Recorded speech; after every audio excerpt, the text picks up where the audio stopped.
Hi, the SI meteorologist Paul Dorian here on Wednesday, February 15th. We had a weak system throw a little bit of precipitation in the form of rain our way last night, late in the day yesterday and last night. Another weak system is headed our way for tomorrow. Will give us some rain, especially in the afternoon and evening. But the big news is the potential storm for the President's Day weekend, probably in the Sunday time frame. Seems like every President's Day weekend has a storm threat. There have been a couple historic snowstorms during the President's Day weekend. We're not quite saying that yet right now, but there is the potential for a storm to deal with over the President's Day weekend, and we'll get into that in a moment. Let's take a look at the latest surface map. Weak high pressure is about to clear the skies here in the Mid-Atlantic region. There's a little bit of drizzle or fog and mist in the New York City region. That's all about to pull out. We'll have increasing amounts of sunshine, and it'll be quite mild once again, with many parts of the Mid-Atlantic region reaching the 50-degree mark this afternoon, well above normal. The normal high right now for mid-February in Philadelphia is about 44 degrees. We should pass that today, approaching the 50-degree mark. Meanwhile, another low-pressure area out here in the south central plains will head our way. This looks like it'll take a track up to our north and west. At the same time, a secondary system may try to form off the east coast later on tomorrow. The end result will be some rain and drizzle, especially tomorrow afternoon and evening. Later today, there can be a few severe thunderstorms associated with this system down in eastern Texas and northern Louisiana.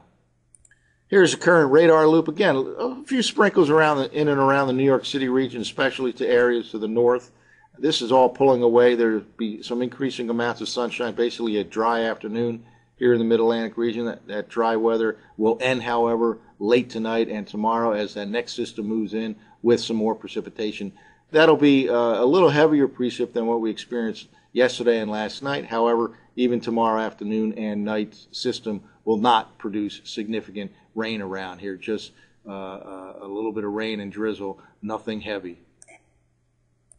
Well, let's start focusing in on the potential weekend event here, because that's the most interesting thing here over the next few days. We have, again, the potential for a storm along around Sunday or so along the East Coast. So let's take a look. This is the GFS forecast map for Friday night. Now, right now, we're at this point, we're under the influence of weak high pressure, but the important thing right here is to notice all this Gulf of Mexico moisture that's gathering itself. We haven't had too many systems this year where Gulf of Mexico moisture plays a role or gets involved. This particular system will have a couple different waves to deal with in the upper part of the atmosphere, one coming out of the north, one coming out of the south. Probably the southern energy will become the most important feature here and the dominating piece of energy. Those two may very well phase together to produce quite a healthy storm along around the Sunday time frame along the mid-Atlantic coast. Where exactly that track is, of course, is yet to be determined and makes all the difference in the world, and we'll continue to follow it over the next couple of days. Now let's just jump ahead to the Saturday evening forecast. Now this is the Saturday evening forecast from last night's 00Z GFS run. Now notice it has quite a decent storm here in the northeastern part of Georgia, southwestern South Carolina, on its way up to affecting the Mid-Atlantic region by later Saturday night into Sunday. Now 6 hours later, the 06Z GFS run actually changed tune a little bit, and here's the difference.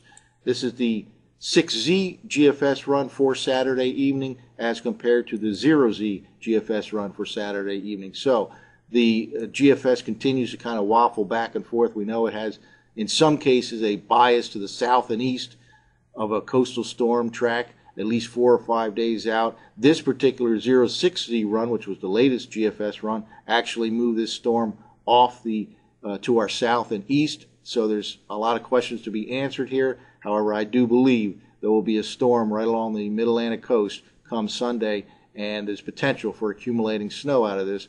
And we'll focus on this, of course, over the next couple of days. For the SIweather.com, I'm meteorologist Paul Dorian.